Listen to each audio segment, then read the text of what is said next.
Hey guys, welcome to another episode of the Gamers Lounge podcast. My name is John Meadows. With me as always is Nathaniel and Eric. How's it going, guys?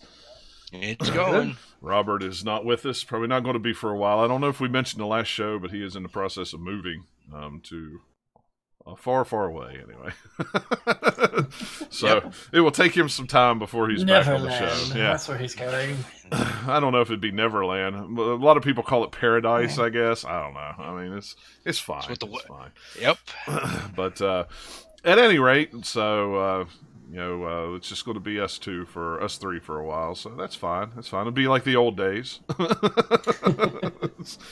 But anyway, so I thought we'd always start with what we always do, with what we've been playing, things we've been doing. I'll go ahead and start because I haven't really had time to play a whole lot. I've been out on the road, so I've played a lot of Switch stuff just here and there when I felt like it. But I got my limited run game order came in the other day, and I had bought that Iconoclast game. I'd never played it before, so I knew nothing about it, but I'd been interested in it, so when a physical copy come up, I'm like, I'll just buy the physical copy and see how it goes. That game is really fun. It's like a 16-bit pixel platformer game. You're like a girl with a gun and a wrench. That's about as far as I've got it. She's got a wrench, and you can, it's got puzzles and all kinds of stuff in it. It's really, really cool. I've only maybe played the first hour and a half of it, something like that. But it's a pretty fun game. It's very colorful. The music's really good. The animation's awesome. And it was a physical Switch game, another one. So that was number 79. Of what? 33? Yeah. I actually 33 sounds very manageable. I actually half a dozen. Yeah, I actually had to make a bunch of room on the shelf because I got it and Darius. I don't even remember the name of the other game I got. And then Yoshi came in. And I had to clear out a bunch of room on the thing, and then realize it's like, man, I have a lot of physical games.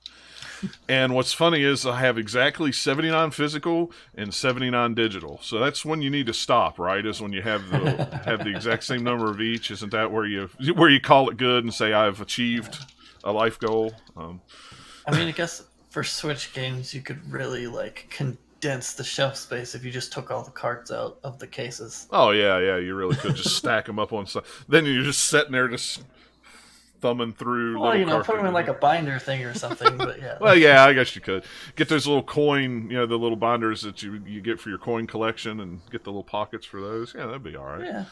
But so I might have a problem collecting Switch games. That's apparently my new obsession, because I don't even have that many physical PS4 and Xbox One games combined. I don't even have that many on those systems. So, but anyway, and the other thing, we've played Anthem. The guys played Anthem the other day. They had already beat it 2 times over before I'd had a chance to. So we went back through and finished it out. It's not that difficult to do, though.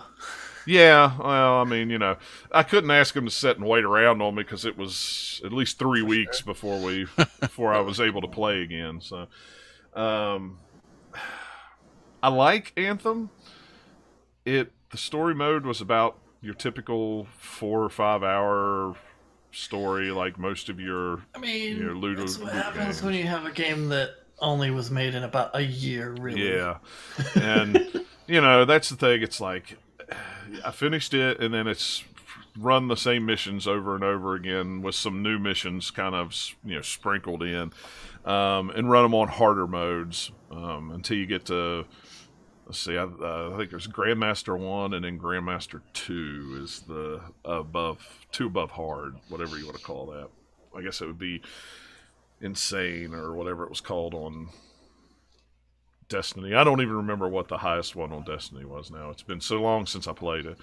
I mean, I'd hoped for more out of Anthem as far as story, and there was a lot of weird things in it, like you would run a mission and then come back to the main hub, and it would just be you in the main hub, nobody else. Each person has their own hub, and then you got to go around and talk to about 5 or 6 different people, maybe pick up another mission or two, and then go back out. Most of the talking with the other characters were these weird little side story things that were not even really quote unquote missions. They were just it's not really relevant. They're just like, here's more stuff. Yeah, but it's not part of the main. Yeah, like there was one story where there was a woman who lost her kid who was a pilot, and she thought you were him, and every time you come back to the hub, you'd have a different thing to talk to her about. And stuff like that, and for about 4 or 5 times, and you don't have to do that stuff, right? You can just stick to the you don't main have story. to, yeah. I mean, but there's no outside mission to do with it. It's literally you talk. You do a 10-minute mission, and you go into the hub and talk to people for 15 minutes. Then you go back out and do another 15-minute mission.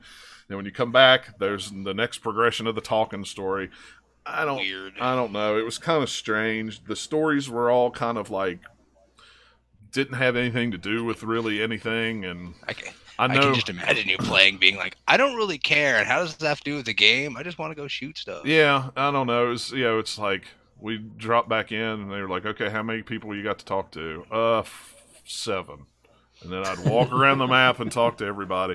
And that would, literally take 15, 20 minutes sometime to do all that. Yeah, there's so much stuff about that game that design-wise is, like, not good for the type of game that they were making, where it's like, oh, hey, here's this co-op game, but then you have to go and do stuff by yourself for a while and interrupt it all. Like solo stuff. It's just all sorts of issues in making that game turned out to be, hey, it's subpar. Who'd have thought? Yeah. I like that a lot of the lore stuff is in the game, unlike Destiny, where Destiny I had to unlock grimoire cards and then go on my phone and read them. I appreciate that. Which is weird. I haven't heard it in that big breakdown of what went wrong with Anthem. Article doesn't go into it, but I would be curious to see when all the lore actually was made, because it wasn't even called Anthem until literally the E3 that they revealed it. Yeah. It's like, okay. I don't know. It's just it's a very weird game. As far as like the missions and the loot and shooting and stuff like that, it's awesome. The graphics are great. It's fun to play with a group of people, stuff like that. But as far as story wise and everything, it's so inconsistent, incoherent, and kind of That's what everybody's pretty much said about it. It's like, flying is good, some of the abilities are good, but there's just not enough of them because you don't really unlock that many over the course of the game. It just seems from that article that came out about it, it's like, yeah, this is half-baked because nobody made decisions on it, and the meat of it was done in the last year and a half. So they just didn't have time to really finish it. It's really so give it another year. If they put a whole bunch into it, maybe it'll be better. But who knows? There's some stuff fundamentally about that. Maybe Frostbite Engine has screwed over so many games at this point. It's like, guys, just stop making your studios use it. Stop it. If it makes sense, good. Yeah, exactly. It wasn't an engine. It wasn't like Unreal or Unity or something that was built to be just an overall engine from the start. It was like, hey, here's this cool engine that made it, a Battlefield shooter game look really good. Let's use it for everything. Yeah. It kind of makes sense that they want their own internal engine so they don't have to pay licensing fees and stuff, but then take the time to actually develop it right. Right. Yeah, exactly. I don't know. I like Anthem better than I like Destiny at this point of this point of the game. I will say that, which is a plus, but at the same time it's kind of like, okay, I've done the main story. I was level 23 when I hit it, so I still have 7 more levels to grind out before I can start doing legendary missions, which is the exact same missions but better loot. So I've got to, grind out all this other levels of stuff. I hate it when I play a game like that and I get to the end of the story and I'm not really close to max level. I'm not saying I have to be 30, the max level when I hit it, but I would like to be closer than 7 levels away. Or it's like, okay, you hit the end of the story, but then there's a whole ton of other things that open up, that you can't do from end the game start. Content, or is it just like, here's the extra multiplayer stuff? Well, and like I say, don't do that well. Even the ones that are really good now took a while to get there. Even Diablo 3 took a long time to actually get to where everybody seems to really like it. I think that's what I like about the Division side of it. The story's a little longer. It's a little more... The story's almost... there's a little more meat to the game. There's a little more... And that's why I like the Division so much. And I like the Division 2.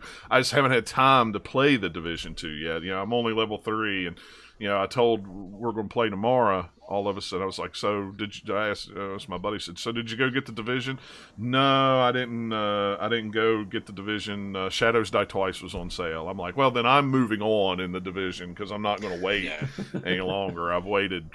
You know. Are you playing with him and a couple other guys, or just him? And then everything scales too, except for the lowest level. Yeah, there was 3 of us, and one guy has already went and played the whole thing, the whole Division game. He's like level 30. He went and played it all by himself because, I was working and the other guy hadn't bought the game yet. So, and they'd already done all the stuff in Anthem. So it's like, well, tomorrow we'll play some Anthem, but when we're done playing Anthem, I'm probably going to play the Division because I'm more interested in the Division than I am really Anthem at this point. At least so far for what little bit I've played of it. I'm only maybe level 5 in the Division, if that. So, Division 2. So, but we'll remedy that this week for sure. If all goes well, that's the plan anyway. But yeah, it's like Anthem is it's fun to play. Like I say, it's fun to play together with a bunch of friends, just run around shooting stuff. But at the same time, it's kind of same old par for the course. And I was kind of disappointed with it overall. But yeah, it's all right. It is what it is. I get $60 worth of fun out of it when I there you go. hit level. As long as you're having a good time and you feel like you got your monies out of it. Yeah, as long as I catch up to the level where they're at, and then I can, then we can all do the same loot runs. They're playing and doing loot runs, and I'm running with them, but they're getting the high-end loot, and I'm still getting the level 23, 24 loot, where they're getting the masterworks and stuff like that. So, but no big deal. So, but that's the way it goes with those games when you don't have time to play. So Nathaniel, what have you been playing? We'll let. It looks like Eric's been playing the most, so we'll let him do it last. That's right. Since last time we recorded, I finished Metro Last Light Redux. Yeah. Oh yeah, good, solid game, my friend. Yeah.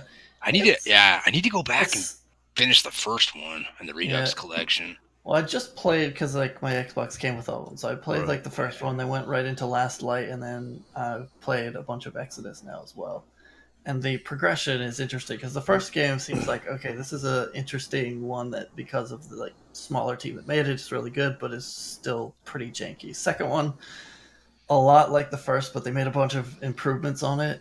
But you could tell they're kind of using the same engine, and it wasn't that much time in between, so they only had so much improvements they could make. And then by the time Exodus comes around, it's like, oh hey, they've mastered this style of game. Yeah. They know what they're doing by now. Because Last Light is okay, it's fun, and you can see it's easy. It's easy. Some of the stuff that they put into that game, you can see that they then polish even more for Exodus. Don't spoil it for me. Finally, it's kind of like the Witcher series, and the first one was you try and go back to it, it's dated, but it's really good for the time. And then the second one made a bunch of improvements, and by the third game came around, it's like, okay, this feels like them putting out a game that they're like, yes, this is what we wanted to make almost this entire time. Right. So yeah, I've played a bunch of Exodus. I'm still far from finishing that game. I'm in the first kind of open area of it. Yeah. So it's very interesting. It starts out very much like the previous 2 games. It's kind of like linear roller coaster, all sorts of crazy events happen, and then you get to this kind of area that it kind of puts you off in a little bit, and then you come back, and then you can go out to another little bit of it, and then you come back to kind of your little base or whatever, and then it's like, here, go through this whole area. If you want to do all this side stuff, you can. If not, go there to do the next mission. Yeah. So it's very optional if you want to. But man, that game is gorgeous. Yeah. Last Light looks pretty decent, but it's definitely an older game. But you get to Exodus, where that's on this gen, and it's 4K and HDR on it. I wonder how it looks on PC. I should check out some of the videos comparing it on PC to the... I bet it looks pretty similar. Good. Yeah. Yeah, I'm sure. It's a very good looking game. My brother has it for PC, but yeah.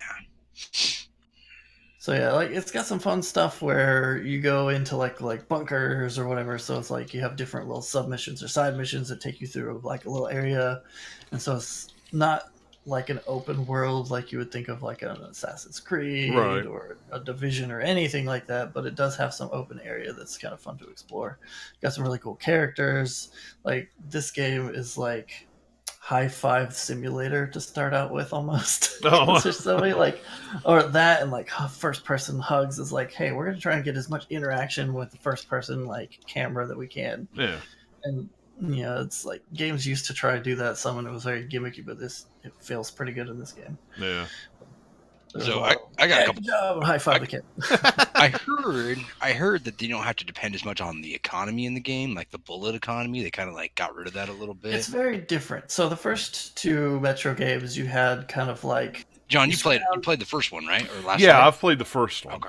Yeah. Yeah, so those you're all like underground in the metro, and then you go above ground sometimes, and you're all in everywhere. Moscow and stuff. Yeah. This game, you're leaving Moscow.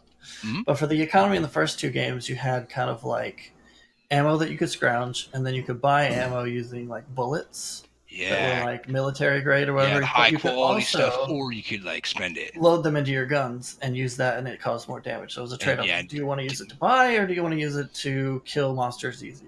Right. This game doesn't have that. It has crafting instead. So you pick up a bunch of different materials, and you can craft your ammo, or you can use, all these materials go to everything that you can craft. So you have like 2 or 3 different kinds of like materials that you can find in the world.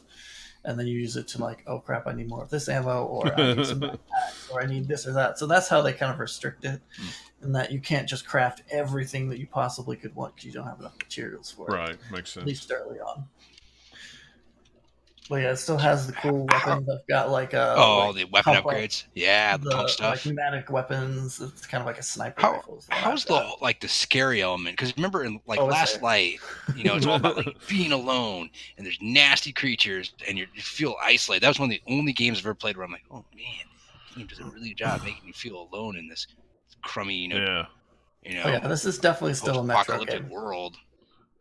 All right, they still have all that creepy on the shelf. By yourself, walking around, and then you have like you get back to your base. There's people there. It's not like they go with you really ever. They go a couple times. You have kind of like AI companions, but those even is like, okay, you go do that stuff, and once you open the door, then I can make it through, kind of thing. Like you go and sneak through or do whatever, kill all the dudes, and then I will follow you. It's not like they're an AI pair with you like your son in God of War, where it's like half the combat is with him. It's not like that at all. Yeah.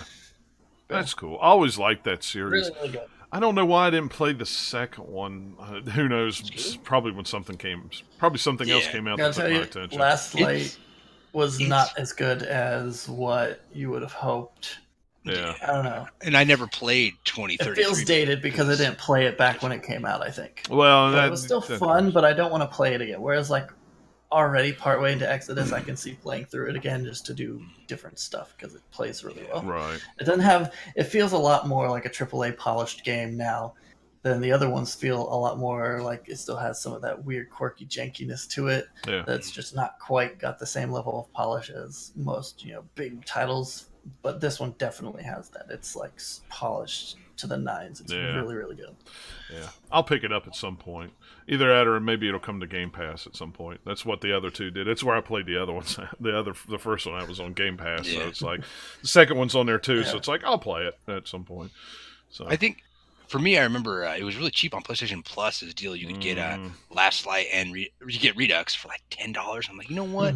It's one of these games where I'm like, normally if it's cheap, I'm gonna get it, digitally. But I was like, you know what? I'm gonna get it physically. So the Metro series is really, really good at atmosphere. That's the thing that it's done the best since the first game.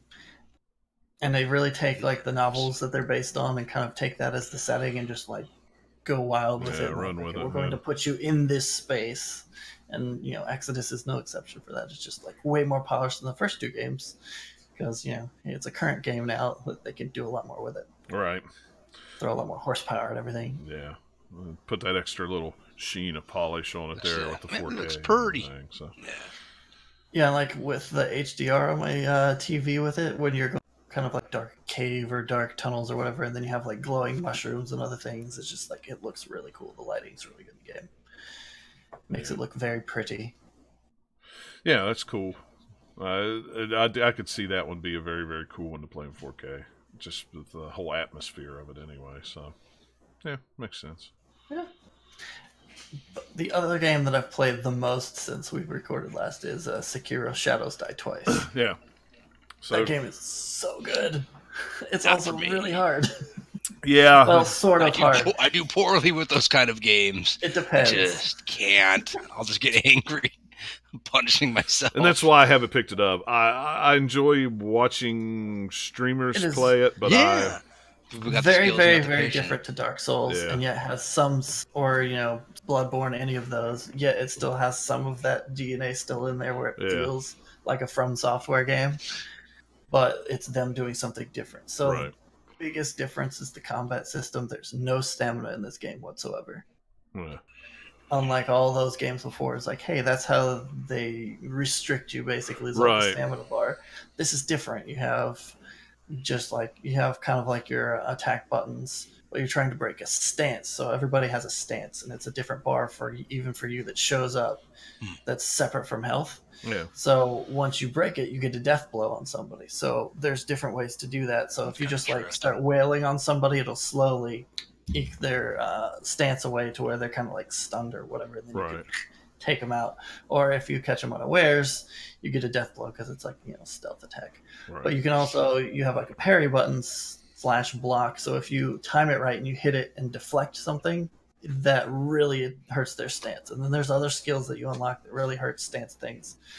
Bosses have more than one death blow that they take, so they have more than one health bar, basically, kind of like other games would have. Right. So you see little circles above the bar, then that means, okay, I have to get this many death blows to take them out. Gotcha. So a few of the mini-bosses that I've fought in the game, you can take one of them off right away. If you play it carefully and stealth around it, like, okay, I took one of your bars off immediately, so now I have to only worry about surviving through just one of your health bars.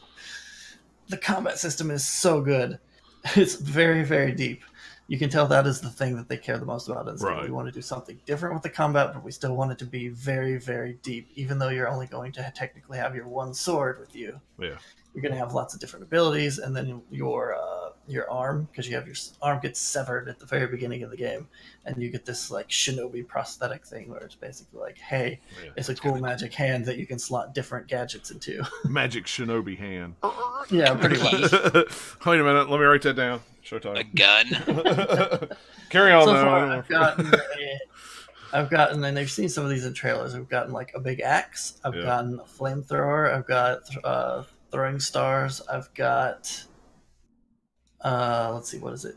Like this weird crow thing or something that where if you get hit, like it's the thing that you hit a stance and it only lasts for like a second or so, but if you get hit during that, you like turn into a cloud of crows and sort of teleport a little bit away.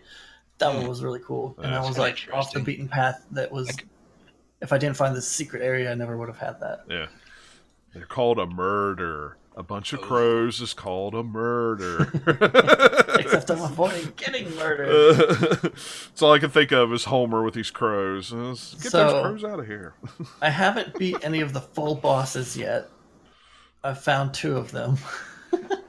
But I wanted to get more of my skills because I fought them a few times. I'm like, I need a few more abilities. So I found this one nice run where I go along through kind of like 2 bonfires worth if it were like a Dark Souls game. So you start at one and go kind of through a bunch of guys. It's really good for farming gold and for farming XP, at least early on. So I've been kind of going through that run a few times, which is kind of how I played the first Dark Souls, because that's the first Souls game I'd played. So I just kind of like brute forced my way through an area once I found it really well, so I could get a bunch of stuff built up so that when you go into the rest of the game, have a little bit more power. Right. It's still difficult. I like to do that too. It's kind of buff yourself up. That's what I do in RPGs a lot. I go around. But yeah, this game is super duper satisfying with a lot of the abilities you get for just like sound design. So there's like these really nice meaty like thung hits when you do a perfect counter on things. There's like a special counter where if someone with a spear or sword does a thrust attack, you like stomp on it and then like knock them up in the face, and the animations are really, really good. It just all ties together really well to make you feel like this cool stealthy ninja guy who that if they see you, you can still cut through them all, or you get dead if you suck. But but once you start getting the feel of the combat, then you start feeling like, oh, I feel really super powerful now. It's really, really good way to do that. Like the From Software games have done that the whole time. It's just this is a different flavor of that. Right. This one's the most accessible of all of them too. It's not quite as trying to be obscure on purpose. Right. So you have actual like speaking characters more often, and it's more like a traditional video game instead of just like a weird NPC that sits by the side over here that you talk to when they say like, "I'm mysterious." There's still a little bit of that, but there's quite a bit of actual like dialogue and story to it so far, which is fun and different. Your character speaks, which I don't think they've really done before. Not that I ever remember. I don't remember that either. So it's like I haven't played I've played all of the Dark Souls games and some of Bloodborne, so I don't know. I don't think they Demon Souls else. didn't. I don't remember any talking anywhere in that. Maybe this they one were does. there. It defaults to Japanese, but there's like a bunch of other spoken languages you can switch it to if you want. Yeah. I've only heard English and Japanese. The English is okay. It's pretty good voice acting. It just doesn't have the same flavor to it because it doesn't. Right. They don't have Japanese accents. They didn't try to do that. Yeah. I have various accents, but the Japanese is the way I've been playing it. Yeah. It feels, for the type of game they're playing, making it feels best that way to me. Yeah, I could see that. That'd be me. So. But yeah, there's all sorts of weird, mysterious things going on that I'm sure I will figure out through the course of the game. But yeah, definitely has some difficult areas. It gets really difficult if you have like a lot of enemies in one area that you can't pick off a few of them one by one. There's a couple of areas like that that's like, okay, if everybody's alerted to me and trying to attack me all at once, it's hard to like control everyone, right? Because you have to be super precise with like all the inputs and stuff. Yeah, but I can see that. I can imagine multiple things getting attacked in a Dark Souls like game. And try to have crowd control. The good thing with this one is in your hub area you have this basically undead guy that's your target dummy, so you can go to him for combat training. So any new kind of combat skill you get, he will unlock some sort of new thing that you can test it out with him, or you can just do free combat with him too, to just kind of be like, all right, figure out how these things work, or timing for deflecting and counters or all that, just so you get a feel for it without actually going out and just like beating your head against a wall all the time in one certain area. Cool. The other cool thing about this game is the grapple hook. So there's a lot more verticality than any of the From Software games have been, because they've been very grounded, like you're just like walking along. This game you have a jump button and you have this like grapple hook button that only attaches to like certain points, but they have quite a few of them through the levels.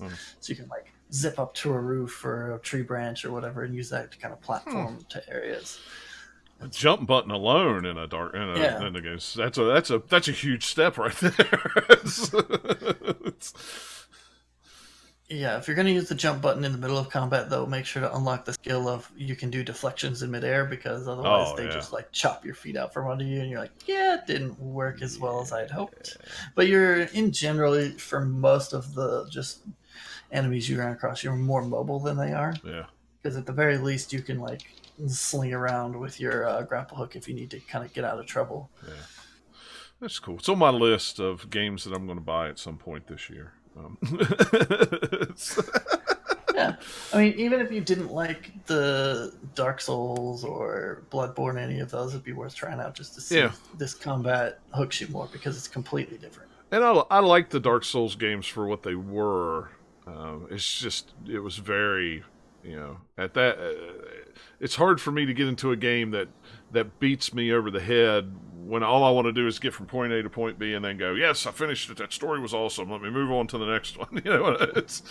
I mean, that's not what it was about. It was more about mysterious lore and uncovering pieces as you go and exploring and being methodical, which a lot of gamers aren't methodical about how they go through things. And that's why I think they think Dark Souls is harder than it actually is in practice.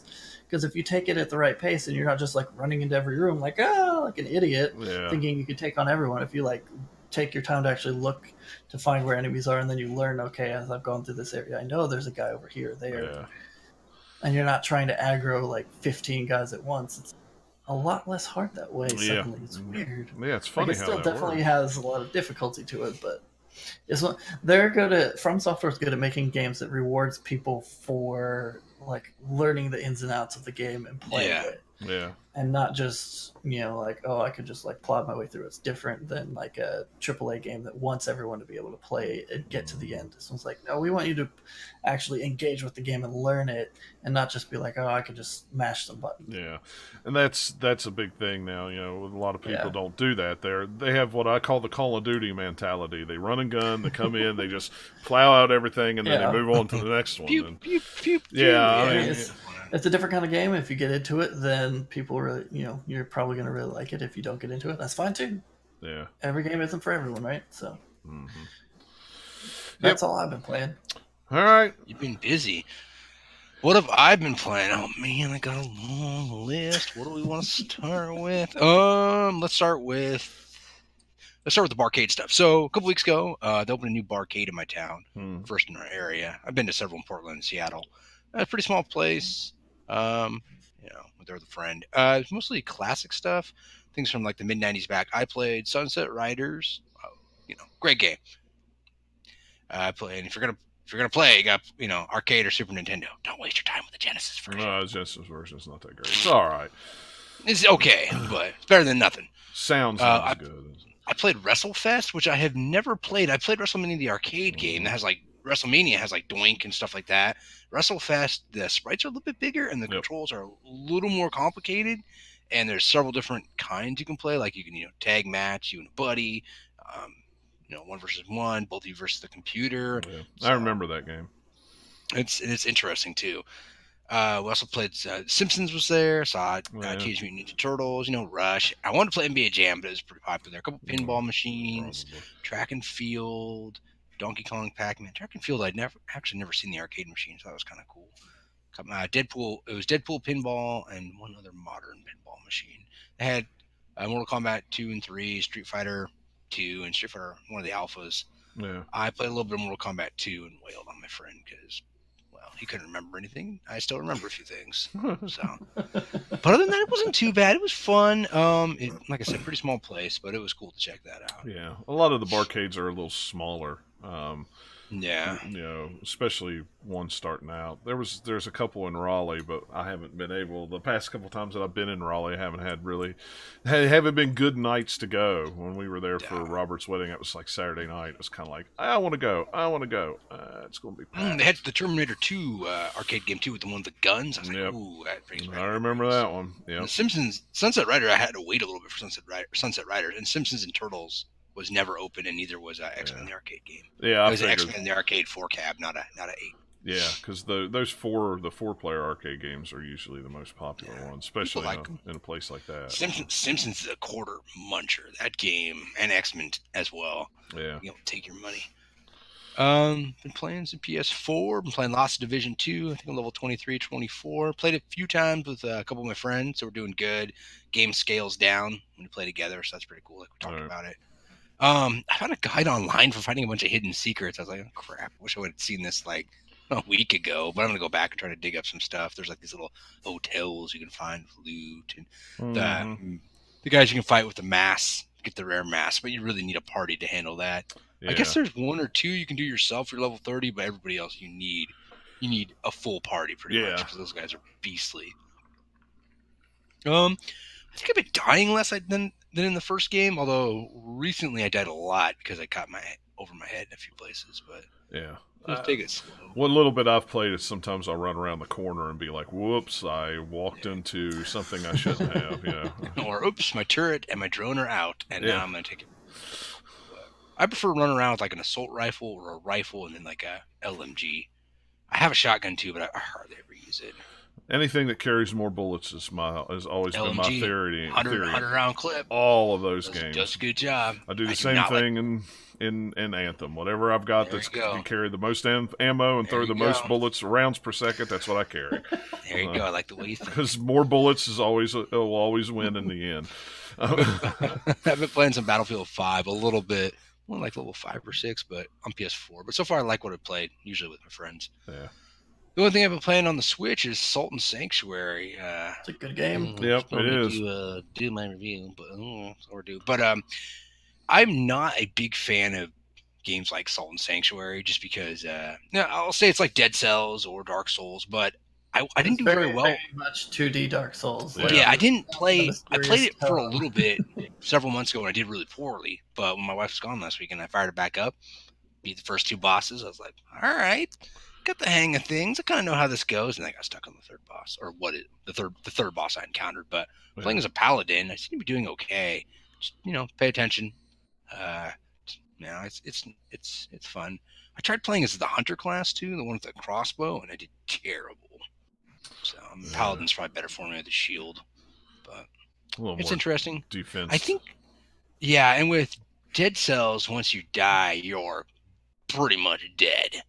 But with Soul and Sanctuary, usually shrines are pretty close, so makes you want to come back a little bit more and play it, right? And deal with dying. Because it doesn't have that roguelike element. I played a little bit of Half-Life 2 Episode 1. I've never played Episode 1. Oh. I got played a little bit more of it. I bought it years ago on Steam, and it's not aged the best, but it's still pretty fun.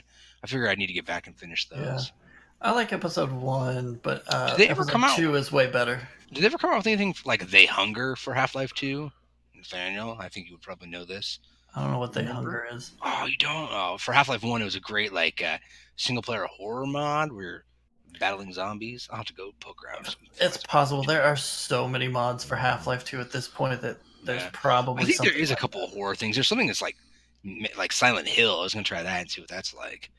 It could be kind of interesting. Yeah, there's still times when I'm just browsing through gaming sites and they'll have an article about some new Half-Life 2 mod. And I'm like, really? Yeah. All right. Still cranking them out. Still to this day. Yep. Yeah. And also recently, a couple weeks ago, I finally played PlayStation VR. If you follow me on Twitter, I was tweeting about it a little bit. My buddy has one, so I went to his house to try it before I decided I wanted to keep mine. And we played.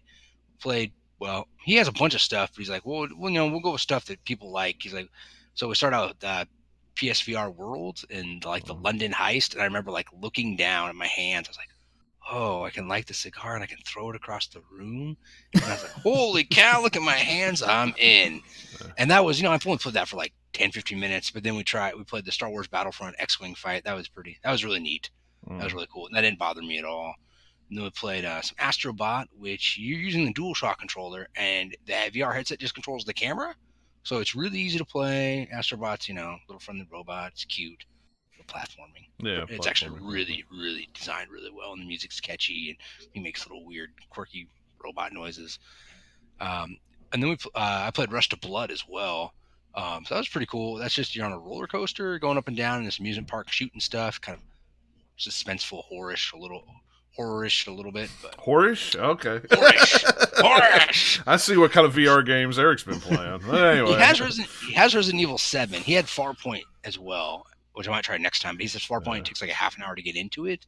And then Resident Evil 7, he said that it bothered him a little bit. It was obviously scary, but he said that after 30 minutes, he couldn't play anymore just because it was I could see too hard. Yeah, Beat Saber, I think, is the only VR game I've seen that I would really, really want to play. Beat Saber is cool. That's what everybody recommends. Yeah, I got Moss as well. I bought Robert's VR headset, so I'm just waiting on him to ship it. I need to buy Move I've already paid him for it, so I've got Move controllers, I've got the PlayStation Aim, I bought Farpoint, I bought Batman, I bought a couple of kind of off-the-wall strange games that you wanted Wipeout, right? Yeah, I bought Wipeout. Okay, cool. Because I was gonna say my local GameStop has a couple copies. Yeah, I bought Wipeout. What else did I buy? Did you buy that $10 game that was on sale? Yeah, and it's actually a From Software game too. Something.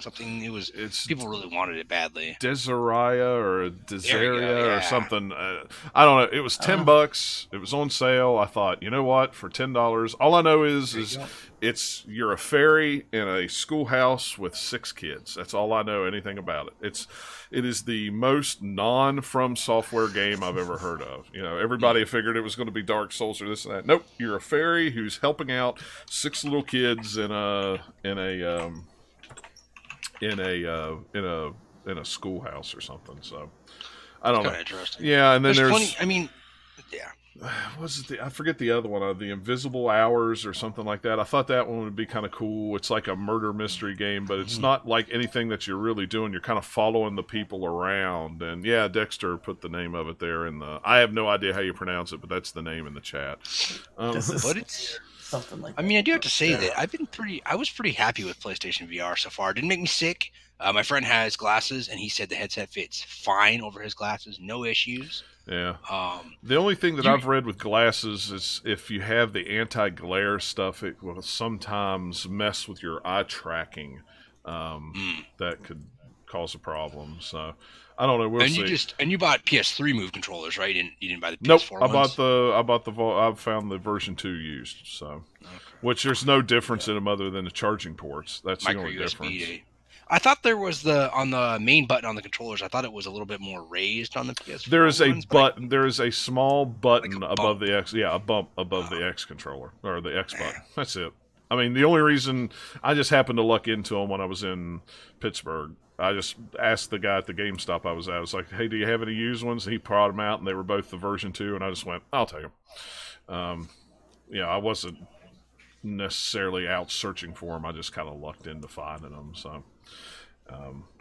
Because there's a couple of games that I have. But all the games that I have right now are all I'm going to buy until I actually get the headset here and see how I do with it. Because if I don't do well with it, I'm going to sell a nice package with a headset and a bunch of games and controllers. And you'll be fine. But, I mean, Rush to Blood was the only one where it bothered me a little bit, and that's because of the roller coaster stuff. But the actual game itself was fine. We'll see. And like Star Wars, no problem. And you're whipping around on that X-wing up and down, and you look down, see your feet. And we'll see. I mean, it depends. I know there's a lot of things that a lot of games have things that you can set that are very friendly.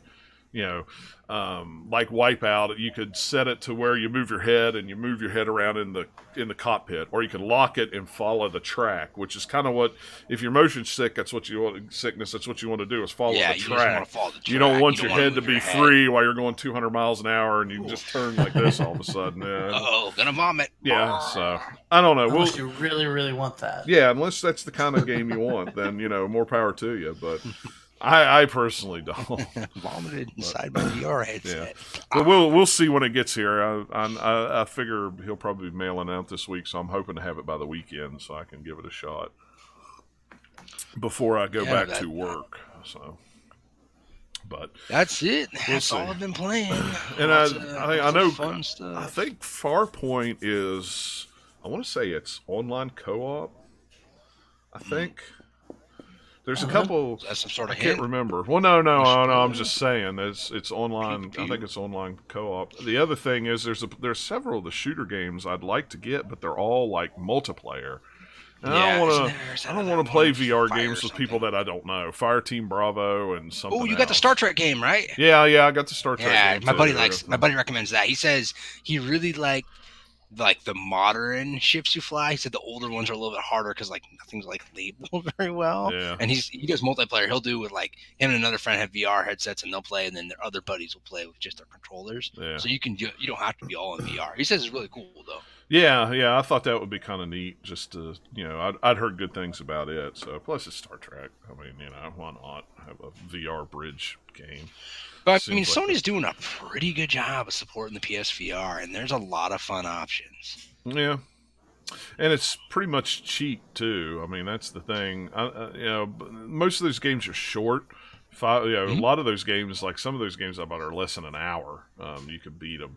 So that's why they're cheap. I think if they were trying to market them, these big long 30-hour games at $60 in VR, I don't know if it would. And I went to a Shopko, is a brick and mortar store closing, and I went to check out their video game section. They don't have much left. They had 2 of the PS4 Move controllers, the 2-pack. It was on clearance, and they said it was discount and on clearance, and it really wasn't. It was from, I think it's $100 normally, or 90, and they had it down to 75, and I was like, kind of tempted. But I did get a PSVR Worlds and Farpoint for $10 each. Yeah.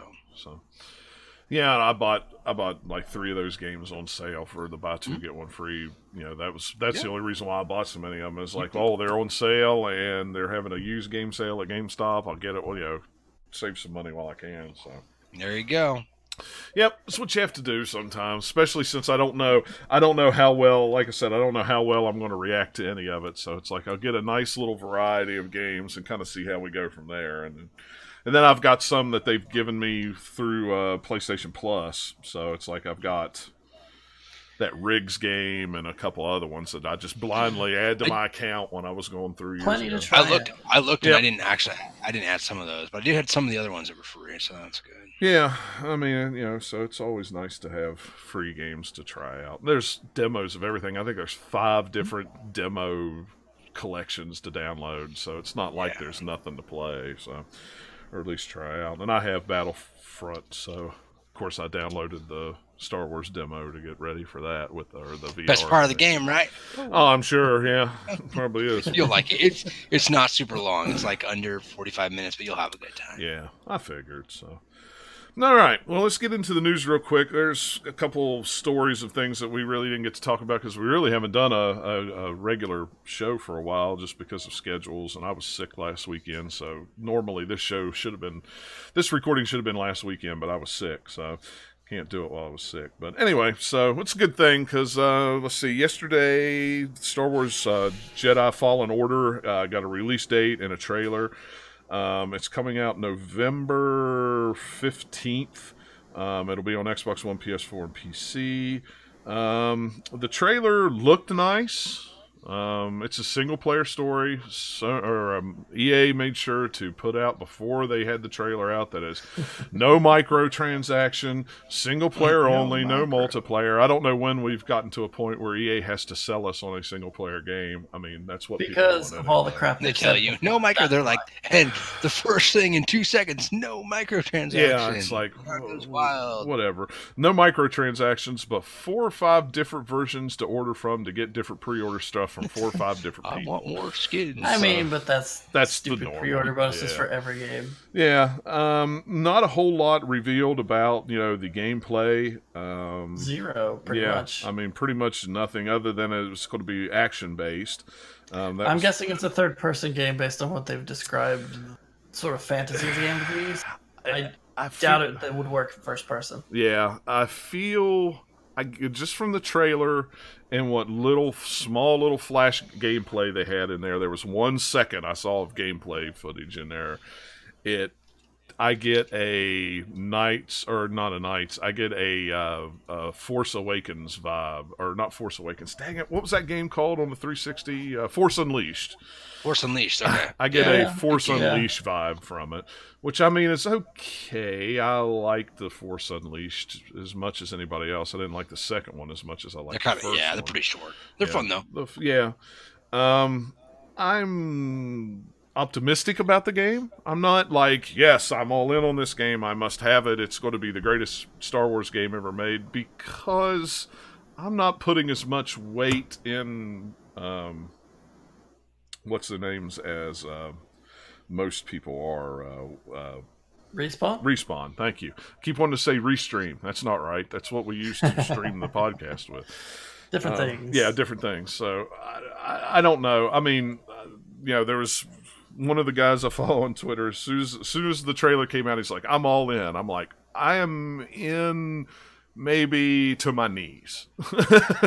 I'm in on the premise, but I want to see what the gameplay looks like, right? I need to know. It's just, here's the story, and the setup was like, okay, it's cool. It could be a nice setting for a game, I guess. But show me what the game's like, guys. Yeah, I want to know what the game's like. How long is it? Is it 5 hours? Is it 10 hours? Is it, how deep is the story? What's the combat Well, we won't know any of that till it comes out. But I bet we will be seeing gameplay by E3 at latest. I would think so. I mean, I don't see why they wouldn't have anything at E3, not around E3 for it. And a pre-order bonus? Technically not E3 because EA does their own thing, but whatever, it's E3, guys. Come on. Stop pretending. Yeah, I mean, it's fine.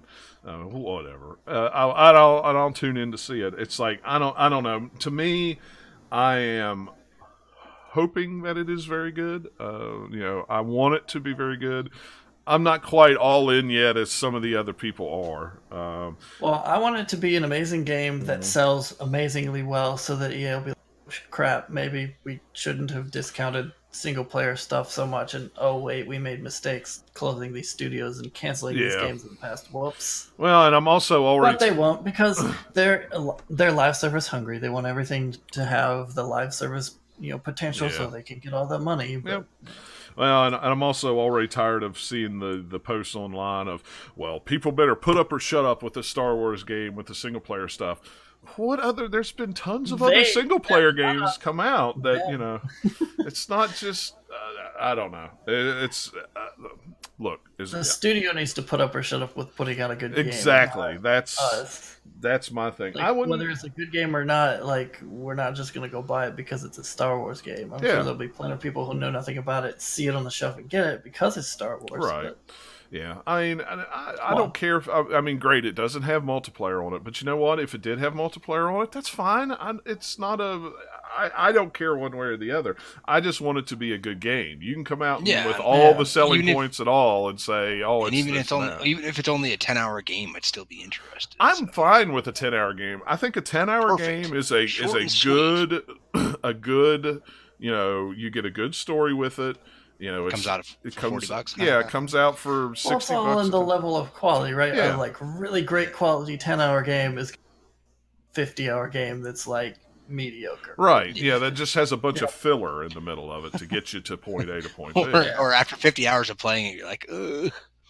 Yeah. Why did I spend that much time? Yeah, I know. That's like, Red Dead 2. But I don't know. It's like I think I don't know. And everybody's it's just like too little to tell at this point. Yeah. It's like, okay, we knew that they were making a game. Anything. And that's what I said. Now we know a little bit of what the premise is. They're just like slowly revealing information on it, and that's it. And that's what I told the guy on Twitter that had said that. I'm like, we know nothing about the game. I said, so when I hear more about the game, he's like, well, if it's anything like the single-player campaign in Titanfall 2, it's going to be just fine. I'm like, the single-player campaign in Titanfall 2 was 6 hours, and it was not that great. Oh, and in the trailer, I did see... Well, you think it's not that great. Lots of people love that. Yeah, but I mean, it's still, that game is more multiplayer focused than it was single player focused. So, for sure, they're different kinds of games. $20 I paid. Yeah, they're totally, and that's what I was getting ready to say. They're two totally different. I would be surprised if this is a Star Wars game is a first-person game. No, I just don't think it works. I don't if think you're it trying does. to do force powers and lightsabers and all of that. It's got to be a third. It's going to be third person. It'll be a third-person game. There's no doubt. It'll be a third-person action game, and it'll just be like what flavor variety of that will be. Will it be kind of like an Uncharted campaign? Will it be more of like a Devil May Cry character action game? Will it be this or that? I saw some wall running in it. Who knows? I saw some of that Titanfall 2 wall running in that trailer. Did you notice that? You gotta have wall running if you're use the Force. As soon as I saw that in the trailer, I was like, all right, here we go. I got the wall running in there. Of course, I knew it was going to be there, but it was still hilarious. It's fine. It's a fine first teaser trailer of, okay, here, this game exists. That's fine. I think that people might be a little more excited about it if it can't come out of nowhere. We didn't know that it already existed, right? Yeah. Or if it's just like, okay, here's rumors of Respawn's making a Star Wars game was all it was, but we didn't know that officially they were or what it was called yet. It would have had a little more impact because we would have had, okay, here's the title. Yeah. It's an actual thing, but now it's just like, okay, we knew all these things. Now we just know sort of a bit of the story behind it and what the main character's kind of like. Right. Which is cool. I like the trailer. It was neat. I just want to know what the actual game will be like. So... it's the same as any game reveal trailer that's just a cinematic is. It's like, okay, that was cool. Yeah.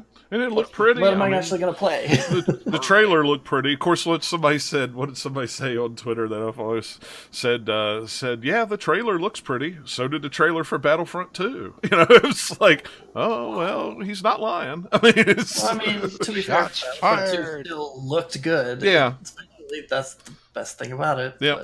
So that doesn't mean it's a great game. Well, no, and it looks pretty, and it had a single player story too in it. So sort of. Yeah, I don't know. I bought it Not a good one. I bought it for $10, so I haven't played it. Way more stock in Respawn doing a good single player campaign than I do DICE. I do too. One and a half good campaigns in all the games they've tried to add it in. It's just not their forte. Yeah. I mean, I do too. I don't. I don't want those. I don't. My expectations are not that high. I'm keeping my expectations. Mine's just like, okay, cool. Whatever. Show me more now, please. Show me what it actually is. Yeah, when E3 rolls around and you show me some new stuff, but I mean, this is the trailer they were always going to show because this shows very well to a non-gaming. Because it was all part of the Star Wars Celebration thing. So that's all the different stuff that they're putting in there. This type of a trailer for a video game makes sense because, like, ooh, look how cool of a Star Wars story that might be to anyone who doesn't play video games that much. So that is why we got this rather than like, here's a gameplay trailer, here's all the features. We were never going to get that. And this, and they had I don't know what I didn't watch the panel. I know they had a 45-minute panel, so it's like, well, what did they talk about? I didn't watch it either. It's like, I don't know.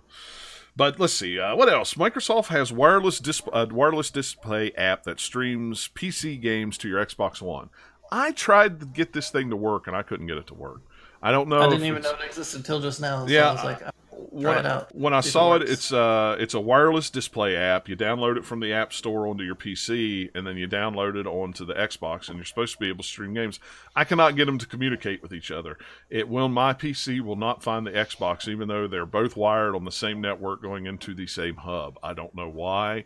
And I got frustrated trying to get it to work because I just wanted to see it work. It's not that I was really interested in streaming, my PC games to my Xbox One, but I was like, oh, well, that would be cool to kind of try it out and see how it worked. Well, that might be something if it worked well enough that I would do. Yeah. Just to play a couple things in my living room that I don't have on the Xbox that don't even come on the Xbox. Who knows? Yeah, but I couldn't get it to work. So if anybody out there gets it to work, let me know how you did it because I would sure like to know. One thing that I thought was kind of interesting this week, there was a rumor going around that Microsoft is combining Xbox Game Pass and Xbox Live subscriptions. You'll get both things for $14.99 a month. I mean, it makes sense. Yeah, why haven't they done this yet? Well, that was when I saw the story. I was like, I kind of figured they would have done that by now. This does not surprise me. Why didn't it launch when Game Pass came out? Why didn't they do it then? Exactly. It's just like one of those things you think, you're like, yeah, duh, that makes sense. Yeah, it makes total sense. I hope it's true. That would be good. Yeah. I would totally do that, probably. Yeah, and I mean, I pay for a year of Xbox Live, and I pay for Game Pass by the month. Well, I'm paid up till November.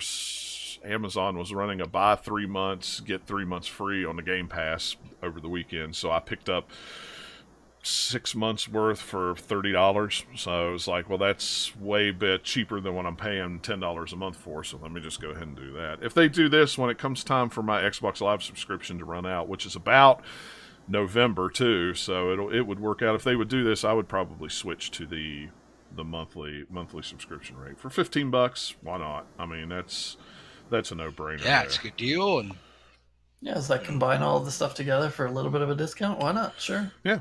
While we were gone, Google Stadia was announced. A play on Stadium. It's their streaming. This is a terrible name. Yeah, it's a terrible name. This is their streaming gaming service. They pretty much. I don't know what to think of this. Is this going to be? I buy game by game? Is it going to be a Netflix style thing? Is it going to be a... That's what it depends on, is like, one, how well does it work? But two, what's the pricing for it that they haven't announced yet? Yeah. So. I did have it saved. There was an article about what internet speed they recommend. 25. Yeah, 25. And we are way in that range, and was that for 4K or is that for just 1080p? 1080p 60. Yeah, that's right. So 1080p 60 is around 25 megs, that's kind of what I figured. I'm not surprised by that. It seems to be the norm. This is nothing that I'm very interested in. I mean, like I said, I did the beta for the streaming on the PC with Assassin's Creed. It worked really, really well. It was very cool to just kind of sit down, pull up your browser, and boom, you're in the game. Whatever controller I had plugged in, it knew what controller it was, and it just ran with it. And, once I started playing, I didn't even realize that I was actually streaming the game. That's how well it worked. But I have good internet, and I have a strong connection. So, And you're running it on a powerful device. Like, if you're trying to run it on your phone, I'm sure that will restrict a lot of phones that will actually be able to do it. It might. I ran it on the Chromebook that my wife had at school, and it ran just as good as it did on my PC. So, I mean, You know, it was all about the connection. I'd be curious to see what all the tests when this comes out to be like, okay, if you use this device, such and such with the lag, but if you use this device, you have more lag because it's not, or if it's the same across all of them. Yeah. Who knows? If they would, if this was like a Netflix-like thing, I would be interested in it, you know, like a Games Pass or something like that. If it's just strictly a game-by-game basis, I have no desire whatsoever for it. It's going to depend on what you can get on it. So what's the library like? How much you have to pay for it, whether it's a subscription or if you have to buy it game by game. Right. You know, it's going to depend on how well it works, if you have good enough internet for it or not.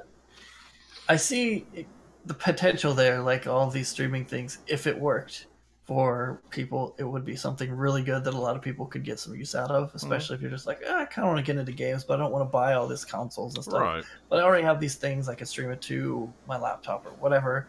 Even though it's not the best laptop, I can, you know, it's not the thing calculating it. Awesome. But nobody's made it actually work yet. If anyone can, Google can, because they can throw so much money at it to eventually make it work if they want to. But then again, there's so many Google services that have gone away over time. There's like, are they going to stick with it for like Google Plus? There's so much other stuff that went away that was kind of useful. So who knows? I mean, it's going to depend on how successful it is, I'm sure. But, you know, I don't know. It's too early to tell. Oh, and the internet lost their mind when it was announced. I mean, they absolutely just lost their mind. It's the internet. They lose their mind over anything. Oh, I know. This is the end of physical media, and people need to boycott this because we still want, you know, you still want your games physically, so you own them. I'm like, oh my gosh, come back off the ledge.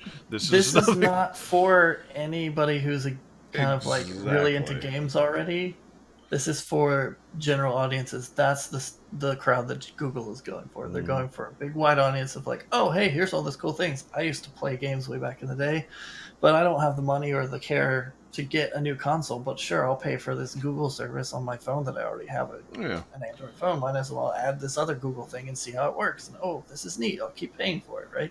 That's who they want to get in.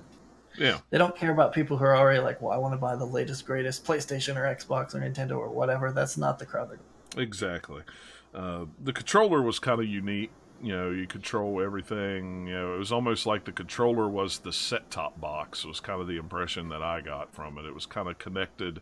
The controller is connected to the network, which is kind of weird and neat. Well, it makes sense because if you're going to be connecting to all these different devices, if you don't want to have to repair it to everything, you're not going to have it go through like Bluetooth or something. So having it be sort of like a thing on your network makes more sense from that standpoint, where you can just like bounce around to however many different things.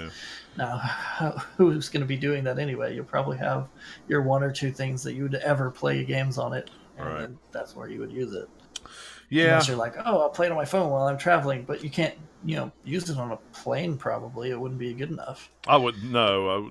I know hotel Wi-Fi is not good enough. You know, we were talking we were talking about the streaming app for PlayStation coming to iPhones. And, you know, how good it was and how good it worked and everything like that. And you remember I said, let me try it on a hotel Wi-Fi and we'll see how good it is. So when I was in Pittsburgh, I tried it on a hotel Wi-Fi. You know how good it is?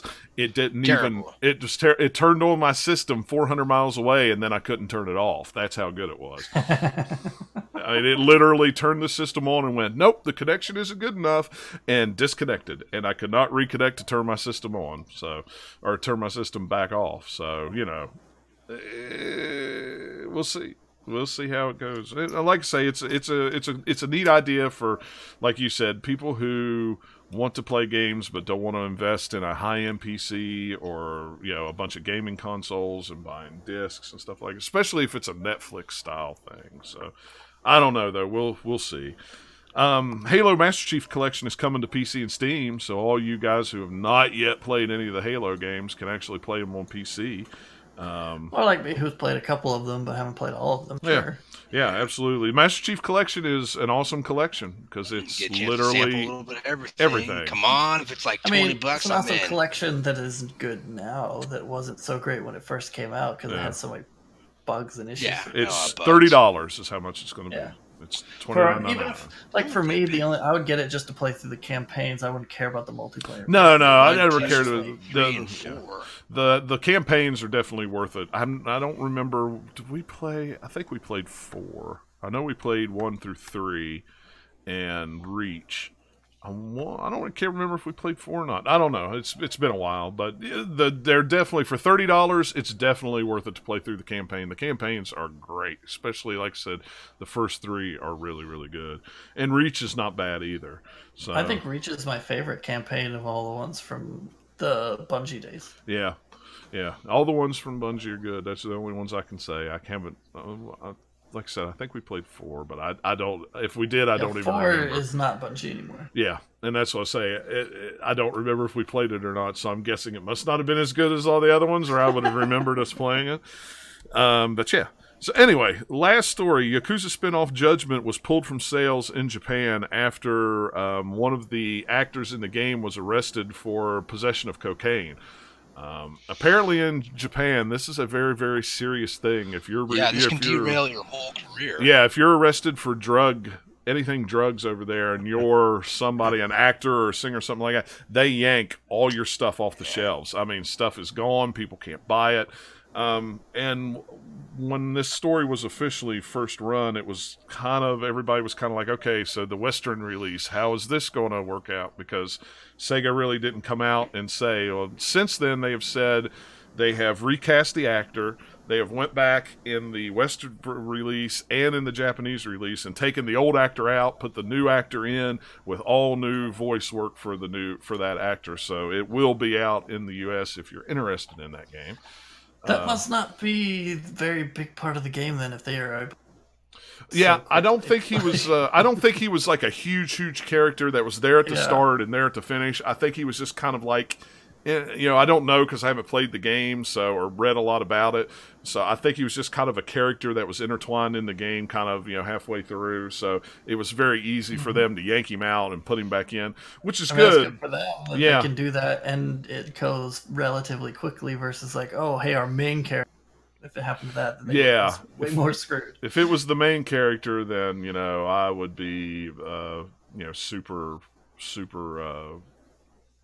surprised if it ever come out. Dexter said the actor also did the voice work for Olaf in the Japanese version of Kingdom Hearts 3. Yeah, I bet that went over real well with the Kingdom Hearts 3 too. I mean, yep. See, he said that just leads to great puns, man. Yeah, it's just like snorting too much snow there, that Olaf. Yeah, I tell you what though, that just shows you the whole mentality. It would of Japanese culture with something like that. How they just, I mean, immediately as soon as the news came out, he was arrested. Sega went, yank him off the shelves. It was like, I mean, it's if it's something that happens for everything, then it's a good deterrent to keep you like, hey, don't get caught doing it if you're gonna try. Yeah, exactly. It'll be bad for you, even worse than just the drug habit itself. Yeah, I'm very glad because I was very excited to play this game. I enjoyed the demo a whole lot. And then when I saw that they yanked it from the Japanese store shelves, I went, oh no, it's not going to come out here. It's like, it's done, just release it. I don't care how much cocaine he snorted. Let's just play it. It's like, but I don't care if it makes no sense, even if you just cut out his character model and they're talking to blank space. Just let me play. Yeah, you're just playing, and all of a sudden you just see him just kind of pulled out like a cell in a cartoon. They just yank it right out of the. So but cool on Sega for being able to jump on it quick and take care of what and take it care of. Because let me tell you something: if they hadn't of that game that was already the games that were already out, the copies that were already out, that game would be a pricey game because a lot of people would want to buy it anyway. When you don't, when it's something that's yanked from the shelves and then it never comes back out, that's when more people want it. The recall of Grand Theft Auto, San Andreas. I still have one of those. Hot coffee. Hot coffee. Yeah, it used to be pretty expensive. Now it's not. No, it's not. No. It's still interesting. People want it more. Like, it's like forbidden fruit. We couldn't take it in as trade at GameStop, so that's how I ended up with a copy of it. Somebody brought it in, and we were going to trash it, and I just kept it. It's still in the box somewhere. I don't think I've ever played it. Yeah, it looks like it's like $7. If you get the hot coffee version that runs hot coffee, it's like $70 or $80. It's not nothing. It used to be way more. Yeah, it did. It used to be way more. So And all right, well, that's all I have for this episode. Anything else? Anything we missed? Or nothing I can think of. The next episode will be our review episode, and that will be the weekend of the 27th. So what's that? That's next weekend? No, the weekend after next. Sorry, weekend after next. About 2 weeks. 2 weeks. 2 weeks-ish. So just hang out on the Twitter, and we will tweet out what day we're going to do that game. It's Fimbowl or Fimbrol, however you say it. I'll have it figured out by that time. So, all right, guys. Well, thanks a lot for hanging out with us, and we will catch you next episode. Bye. See ya.